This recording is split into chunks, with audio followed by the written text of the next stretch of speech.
ক্ষমা করে দেন, ক্ষমা করে দেন। যে শিল্পীটা আওয়ামী লীগ করতো, যে শিল্পীটা ঘোর আওয়ামী লীগ করতো, সে এখন অসহায়। সরকার বিরোধী আন্দোলনের দেশের এত চড়াই উতরাইয়ের পরেও দেখা মিলল না সুপারস্টার শাকিব খানের। তিনি এখনো রয়েছেন দেশের বাইরে, যেখানে আওয়ামী লীগ সরকার পতন করে নতুন সরকার গঠন করা হলো। সেখানেও কেন দেশের মাটিতে ফিরছেন না শাকিব খান? কিসের ভয় কাজ করছে তার মাঝে? তবে কি তিনি সরকারের বিপক্ষে কথা না বলাটাই তার মূল কারণ? এবার সেই বিষয়ে নানা রকম জড়তা তৈরি হয়েছে অনেকের মনে, যার বিস্তারিত তুলে ধরেছেন শাহরিয়ার নাজিম জয়। তো চলুন জেনে নেওয়া যাক জয় কি তথ্য দিলেন।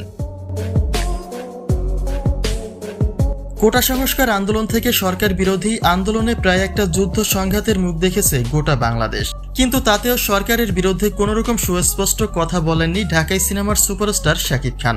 তিনি সেই যে আন্দোলনের আগে দেশ ছাড়লেন আর দেশের মাটিতে ফিরলেন না, যা তার মতো একজন দায়িত্বশীল শিল্পীর কাছ থেকে অনেকেই আশা করেনি। কিন্তু তার এই দেশে না ফেরাকে বর্তমানে অনেকেই গা ঢাকা দেওয়া বলেও মনে করছেন। আর সে বিষয়ে এবার একটা স্পষ্টবাদী বক্তব্য পেশ করেছেন শাহরিয়ার নাজিম জয়। যে যেখানে ঘুমিয়ে আছেন, ভয়ে আছেন, আর ঘুমিয়ে থাকার ভয়ে থাকার সময় নাই।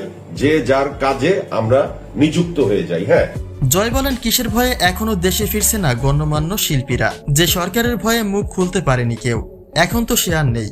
নতুন সরকার গঠন করে নতুন একটা বাংলাদেশ সাজিয়েছে ছাত্র সমাজ, কিন্তু এখনো কেন দেশের বাইরে রয়েছে শিল্পীরা?